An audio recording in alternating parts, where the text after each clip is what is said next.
Welcome back to This Week in Marketing, where we go out and find all of the headlines around the marketing community that you need to know and bring them to you in short form with a little bit of analysis on top of it. We're heading into Black Friday week, so it's a little bit slow around the news world, but we've got two stories. One about Google My Business badges showing up in the SERPs, and another one about TikTok's explosive growth. Let's get into it.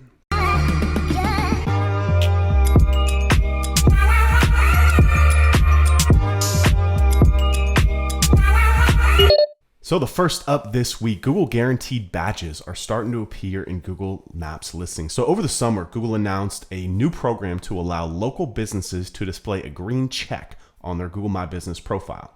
This Google Guaranteed badge costs $50 a month or $600 for the year, and these trust certifications are part of a push from Google to drive more local service ads revenue.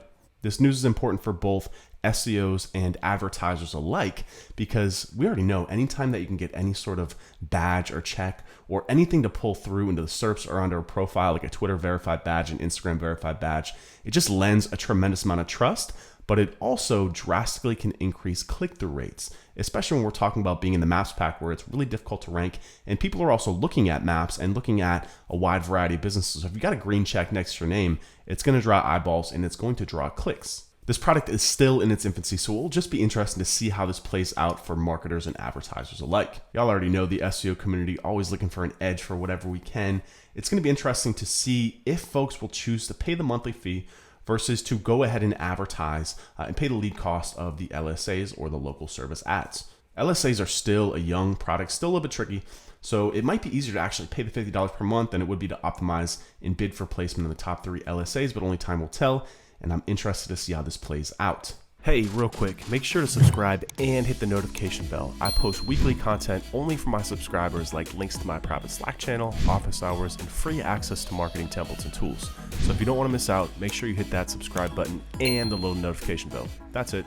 Next story up for all my dancers out there, TikTok is on fire and could reach 1.2 billion users by 2021. The controversial social media app has been under fire this year, both from the White House saying that it was going to ban it, and then also from Instagram launching Reels, which has combat the type of short video type of content that's created on TikTok. Now, despite all that, TikTok has persevered clearly and is pushing more and more user base, and the people who use it clearly love it and still prefer to create that type of content on TikTok over Instagram. Instagram is loaded with features now, so that stripped down simplicity of TikTok and just the way that the app is set up is incredibly impactful again for that user base and the type of content that is created there.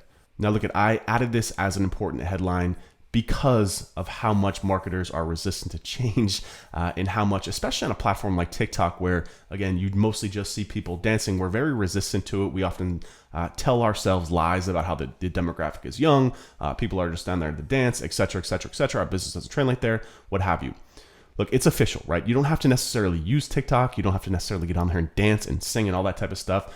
But it's time. The app has arrived. It's time to start understanding exactly why people are using it and how they're using it. And again, maybe if your demographic isn't there right now, history repeats itself, especially when it comes to social media. The same thing happened with Facebook and Instagram, Snapchat, all these different platforms that come in and they really aggressively take over, especially the younger market. Now, if the app can mature a little bit, it's going to become a force, and it's definitely going to be something that you're going to want to start to add into your marketing repertoire in the future. So point being, again, download the app, create a profile, just see what people are creating there. And again, it doesn't have to be young kids dancing and 14-year-olds doing this and that, right?